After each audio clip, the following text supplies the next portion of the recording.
What's up, players? Welcome to Sem's Tennis. We've got another racket review for you. Today we will be reviewing the new 2023 Head Radical MP. So let's go ahead and get into it. So just as Head has done with many of its recent releases, there are just some very subtle changes here from the prior generation. Besides some new paint, Head has also tweaked the layup of the racket a bit with the addition of auxetic material in the bridge area of the racket. And they have also added some sound grommets to the frame, which allow for more string movement and improves the acoustics of the frame on impact. So let's go ahead and get this thing out of the packaging here so we can take a look at it. You'll see that Head has gone with a nice bright orange color up at the head of the racket. And then as we get the wrapping off the handle there and the throat, you'll see that it's a deep navy color. I think the colors complement each other well, and it looks pretty good in person, but you guys can let me know what you think.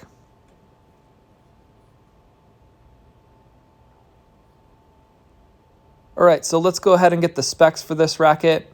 You can see that I've listed there in red what the unstrung specs of this racket should be, and it should have an unstrung weight of 300 grams, and we end up with an unstrung weight of 297.7 grams. So that's just a little bit more than 2 grams under spec there, which isn't too absurd, but it also isn't ideal for a control-oriented racket that's only coming in at 300 grams to start with.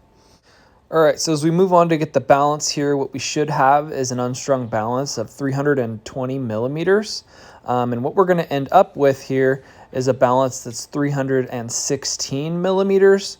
So we're a little bit more head light than we'd like to be. And it's also a couple grams under spec as well. All right, so as we go to get the swing weight here, we can assume that since we're a couple grams under spec and a little bit more head light than we had anticipated, that we're probably going to be under that target 293 swing weight. And we do in fact get a swing weight of 281. All right, so we're just going to go ahead and double check that. But if we compare that 281 number to the 293 number that we were hoping for, it's just really not going to have the same mass, stability, and plow through as it would in that form. And so for a control-oriented 98 square inch racket, that's a little bit disappointing. Okay, so now for the play test. Hitting with the Radical MP was a unique experience for me. One of the first things I noticed was how stiff the frame was. It was nice in the sense that it offered a very direct point and shoot feel where the ball got in and out of the string bed quickly. But I personally prefer a softer and plusher feel when opting for a control-oriented racket. I did not experience any arm discomfort, but my preference would still be towards something with a softer response. So on forehands, the racket performed pretty well for me. The launch angle was a bit on the low side, but it did allow me to swing out without too much fear of missing long. The racket is also on the low end of the power spectrum, so it does require good weight transfer and a clean contact point out in front to get the most out of it. On backhands, the racket was overall very solid. It was nice and stable on that wing, but it was a little underpowered, and again, it required good clean technique in order to prevent the ball from dropping short. If you're someone who's capable of providing your own power on the backhand side, this racket again does offer that point and shoot feel that's going to appeal to some users. Okay, so next up, we're going to take a look at returns. I'd say returns with this racket were a standout feature. The combination of stability and maneuverability made it great at blocking back pace, and that point and shoot feel eliminated any fear of overhitting. This frame was also very forgiving for me on returns, and when I found myself on the stretch or hitting a backhand above shoulder height on a kick serve, I was really pleased with the depth that it was able to provide me. For serves, I would describe this racket as really solid.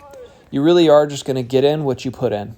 It's not going to give you any free power or any excessive spin, but if you have good technique and can provide your own pace, this frame will reward you with good predictability and directional control. I'd have to say slice serves were my favorite serve with this racket, as the low-powered response in combination with the good directional control allowed me to get the ball to move well laterally.